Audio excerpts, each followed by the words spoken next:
Sathya Sai Speaks, Volume 11, Chapter 9, Step by Step, Part 1 of 2. I am glad your resolution to walk the 400 miles from your village on the other side of the Western Ghat to this place in time for Shivaratri has been fulfilled a day earlier than expected. This was due to the bond of faith and prema, love, that made all the 25 of you into a well-knit group of pilgrims. It is also due to the rigorous discipline you imposed on yourselves about food and sleep and rest. It was good that you decided to cook your own food all along, for the spiritual yearning and strength will be endangered by consuming all kinds of rajasic food, food that inflames emotions, or food prepared by rajasic, passionate persons, or eaten in rajasic company, which arouses attachments. You offered the food you prepared to God before you ate, and so what you ate during the journey was consecrated. I was with you throughout, from the very first step to the last. Some of you argued at Holenarsipur that the push cart in which you were bringing the provisions, vessels, and personal luggage broke down only by coincidence right in front of a workshop, but that gave you a day of rest which you badly needed. 14 days have been spent by you on the road. One was spent in rest while the cart was undergoing repairs. To cover 400 miles in 13 days is indeed good going. The name of God is a great tonic. Your schedule of activity every day must have charged you with stamina. Perhaps you thought that you were only adhering to the Prashanti Nilayam timetable when you had bhajan twice a day, Omkaram recitation at 4:30 a.m., and Nagasankirtan as you walked through the streets singing the glories of the Lord, of the village where you spent the night. But the name of God is a great tonic. Vitamin G gives strength to the legs to cover 30 miles a day. And imagine how the villagers through which you passed were not only thrilled but also instructed by your bhajans and discourses to the groups that gathered around your camp. I was with you when someone turned you on to a new but longer route. I knew that some villagers lying away from the highway could get to know of me through the bhajans and talks. Your manner of journey is nothing new. This was the style which your great-grandfathers adopted, albeit helplessly, when they went to Kashi, Badri, Tirupati or Pandapur. They moved along as a satsang, good company, as a family, as a brotherhood, showering along the pilgrim route inspiration, instruction, compassion, and charity. They went through the different linguistic regions of the land, and they were welcomed and feted wherever they went. There were no provincial and linguistic barriers then. From Rameshwaram to Kedarnath, it was a land of one God with different names. They ascended the peaks on which the temples were situated, shouting for their own encouragement, Hari Bol or Govinda. Over the 7 hills of Tirupati, it was Govinda, Govinda for every step. But now, motorable roads have been laid to reach most of the shrines, and people ride up to the very doorstep. with scarcely any Govinda emerging from their lips, while getting down from the cars right in front of the shrine.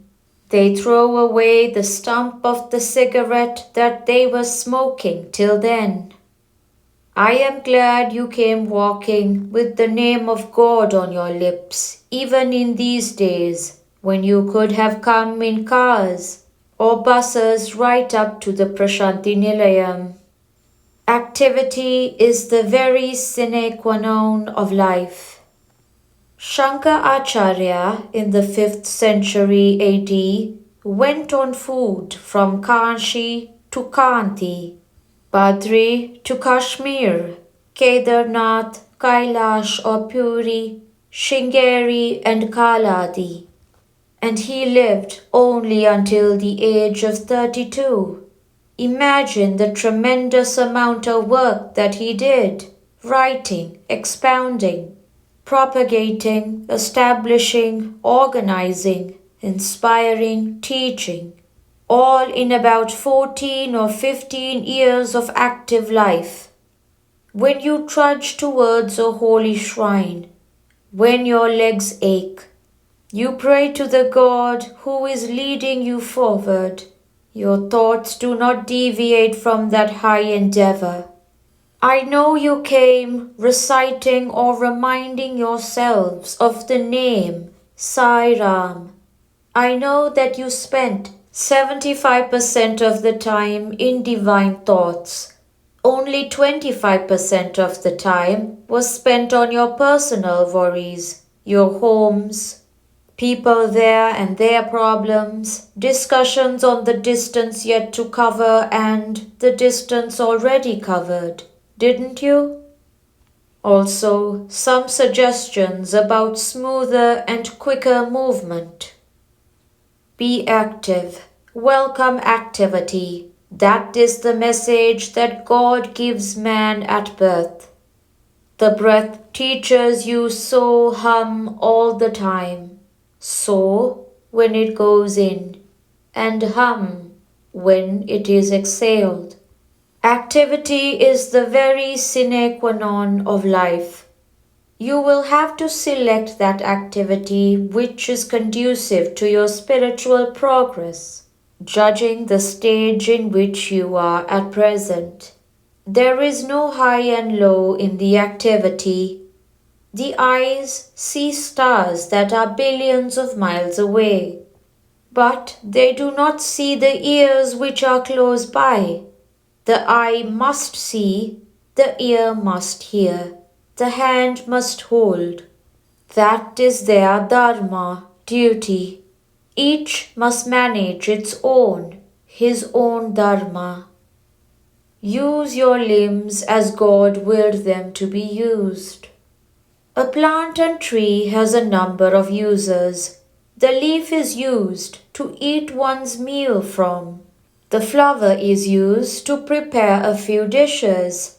The outer covers of the trunk can be used for binding and packing things as a good string-yielding substance. But the main use of the tree is in the bunch of bananas. You take all the trouble of planting and growing the tree for the sake of the banana, not the leaves, the strings, the inner soft core, or the flower.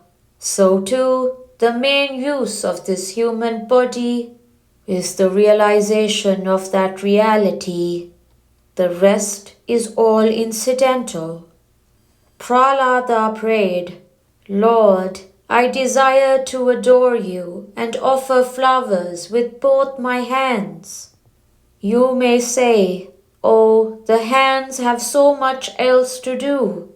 But though they may be used for a variety of operations, the chief purpose for which man has been endowed with them is to pray, to do puja, ritualistic worship, to hold the feet of the Lord.